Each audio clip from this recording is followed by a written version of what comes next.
வணக்கம். ஜேகே செய்திகளின் பிரதான செய்திகள். முதலில் தலைப்புச் செய்திகள். நாட்டில் எரிபொருள் கையிருப்பு தொடர்பில் அமைச்சர் அறிவிப்பு. புதன்கிழமைகளிலும் அரசு மற்றும் தனியார் பாடசாலைகளுக்கு விடுமுறை. கேபிள் தொலைக்காட்சி சேவையின் 2 பெரும் நிறுவனங்களுக்கு எதிராக குற்றச்சாட்டு. பாடசாலைகளில் வழங்கப்படும் பைபிளை கொளுத்துவோம் என சிவசேனை அமைப்பு எச்சரிக்கை. இலங்கை கிரிக்கெட் அணி வரலாறு படைத்து இன்றுடன் 30 வருடங்கள் நிறைவு. இலங்கை கடற்பரப்பில் ஈரானிய கப்பல் மீதான தாக்குதலுக்கு பழி தீர்ப்போம் என ஈரான் அறிவிப்பு.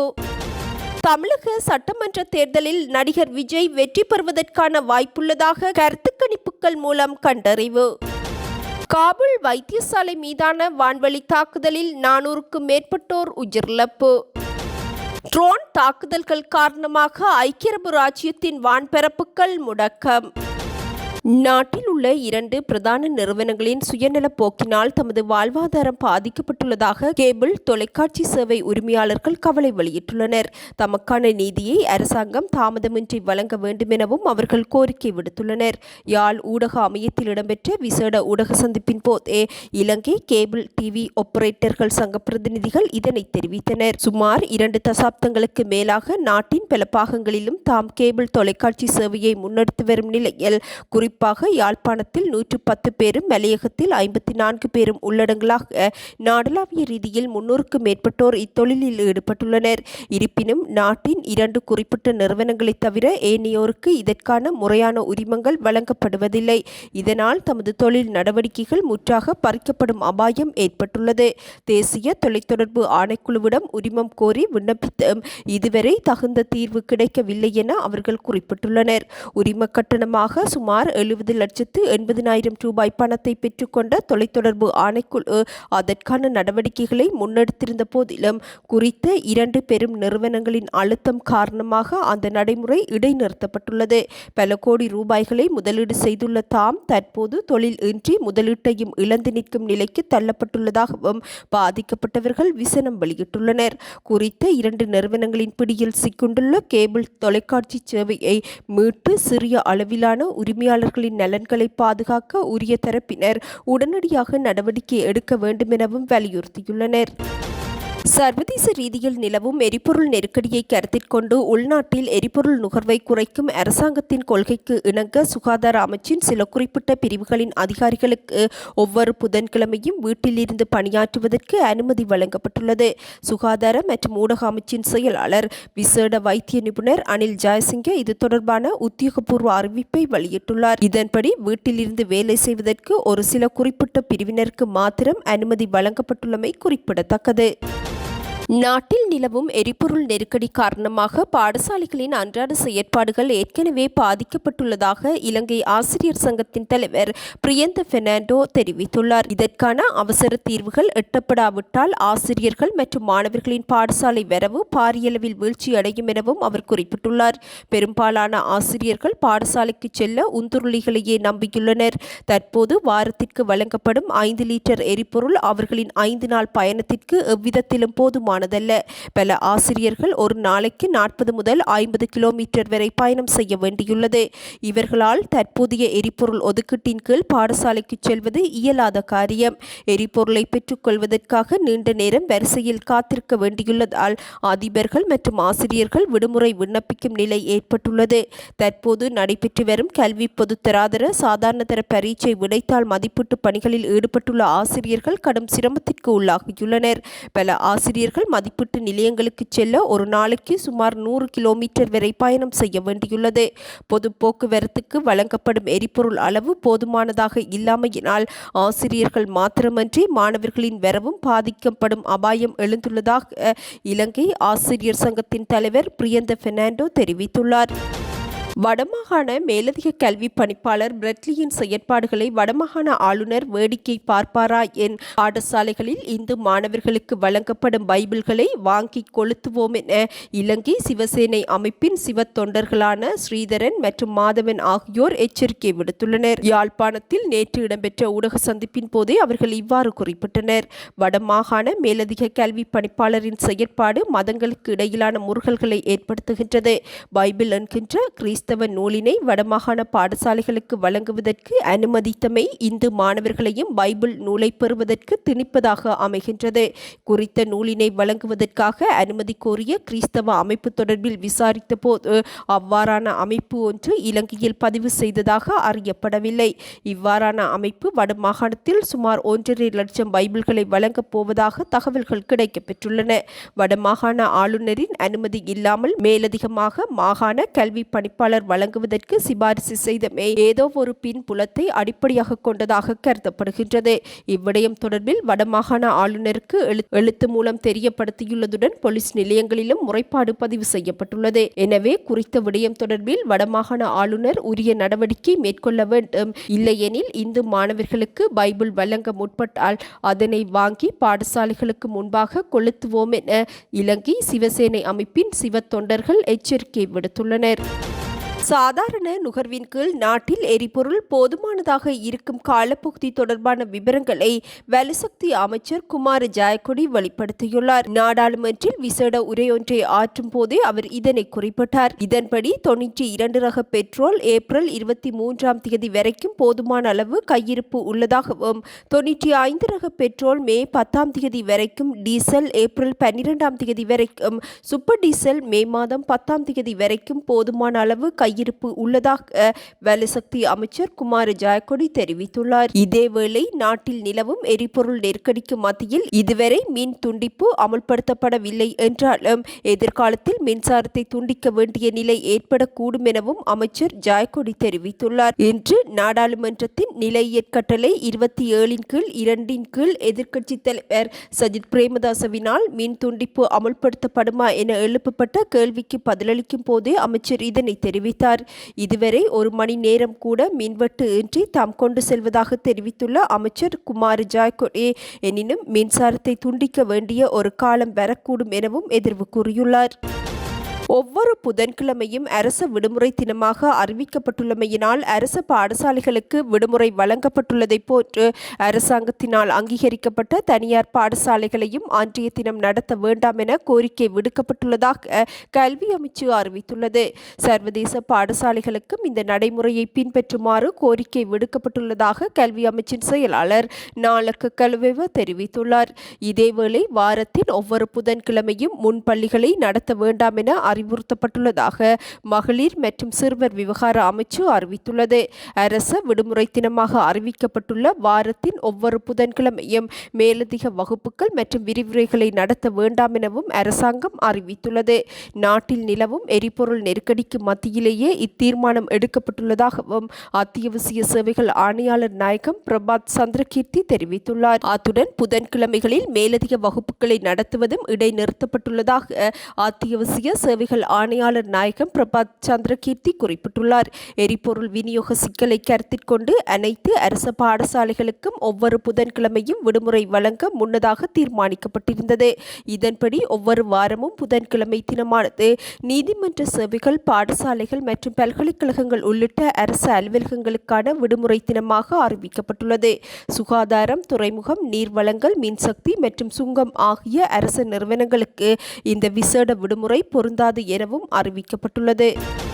தமிழகத்தில் சட்டமன்ற தேர்தல் நெருங்கி வரும் நிலையில் அரசியல் களத்தின் தற்போதைய நிலவரம் குறித்த முக்கிய கருத்து கணிப்பு முடிவுகள் வெளியாகியுள்ளன. சென்னை லயோலா கல்லூரி முன்னாள் மாணவர்கள் நடத்திய இந்த ஆய்வில் தற்போதைய முதல்வர் மு.க. ஸ்டாலின் மற்றும் புதிய அரசியல் வருகையான நடிகர் விஜய் ஆகிய இருவருக்கும் இடையே சமமான வாய்ப்புகள் இருப்பதாக அறிவிக்கப்பட்டுள்ளது.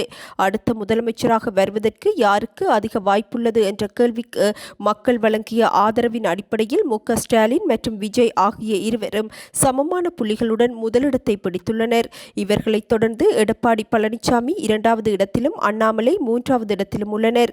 சீமான் மற்றும் கனிமொழி ஆகியோர் 4வது இடத்தை பகிர்ந்து கொண்டுள்ளனர். வாக்கு வங்கியில் தமிழக வெற்றிக் கழகம் 19.20% வாக்குகளையும், திமுக 17.7% வாக்குகளையும், அதிமுக 15.32% வாக்குகளையும், நாம் தமிழர் கட்சி 6% வாக்குகளையும் பெற்றுக் கொண்டுள்ளன.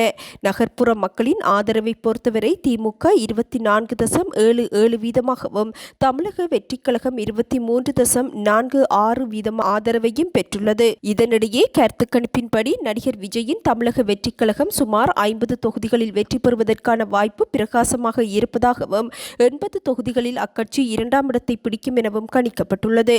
அத்துடன் அதிமுக சுமார் 80 தொகுதிகளில் டெபாசிட் இழக்கும் அபாயம் உள்ளதாகவும் குறித்த ஆய்வு எச்சரித்துள்ளது.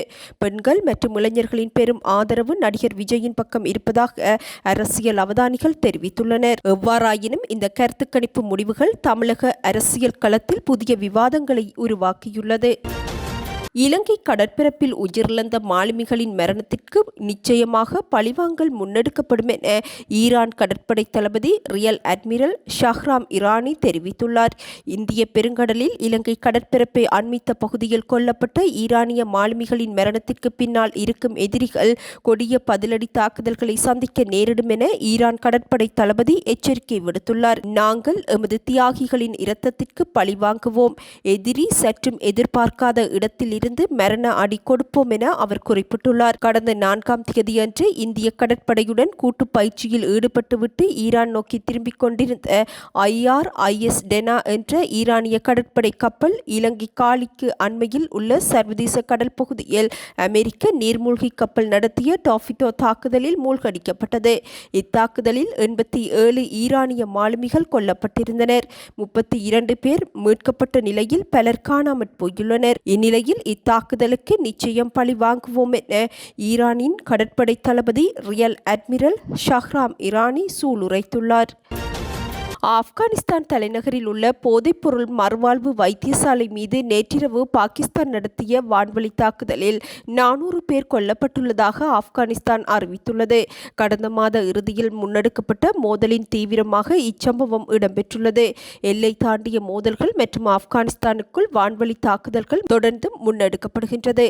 சர்வதேச நாடுகள் இந்த விவகாரத்தில் தலையிட கோரிக்கை விடுக்கப்பட்டுள்ள போதிலும் இரு நாடுகளும் தமது நிலைப்பாட்டில் உறுதியாக இருப்பதனால் ஆசிய பிராந்தியத்தில் போர் மேகங்கள் சூழ்ந்துள்ளன. இத்தாக்குதலுக்கு தலிபான் அரசாங்கம் கடும் கண்டனம் வெளியிட்டுள்ளது. எனினும் பாகிஸ்தான் இக்குற்றச்சாட்டுக்களை மறுத்துள்ளது. கிழக்கு ஆப்கானிஸ்தானில் எந்தவொரு பொதுமக்களின் தளங்களையும் இலக்கு வைத்து தாக்குதல் நடத்தப்படவில்லை என பாகிஸ்தான் அறிவித்துள்ளது.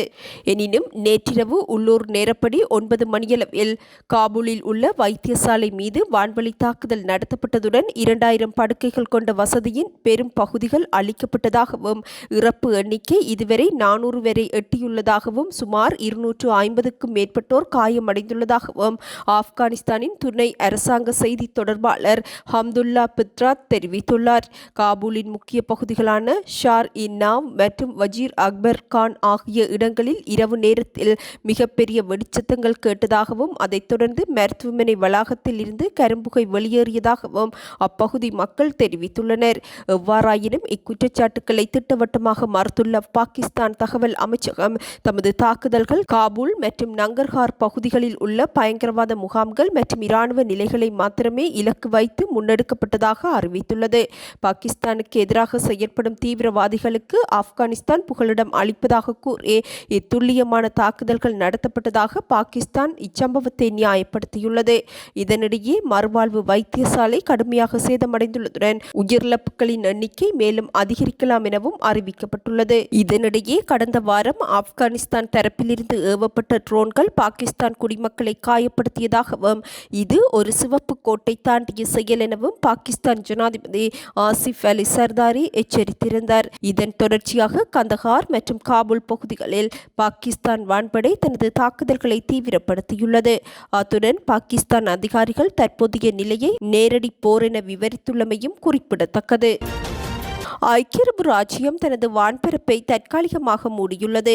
ஈரானில் முன்னெடுக்கப்பட்டுள்ள புதிய ஏவுகணை மற்றும் ட்ரோன் தாக்குதல்களை தொடர்ந்து விமானங்கள், பணியாளர்கள் மற்றும் நாட்டின் நிலப்பரப்பை பாதுகாப்பதற்கான ஒரு முன்னெச்சரிக்கை நடவடிக்கையாக இத்தீர்மானம் எடுக்கப்பட்டுள்ளது.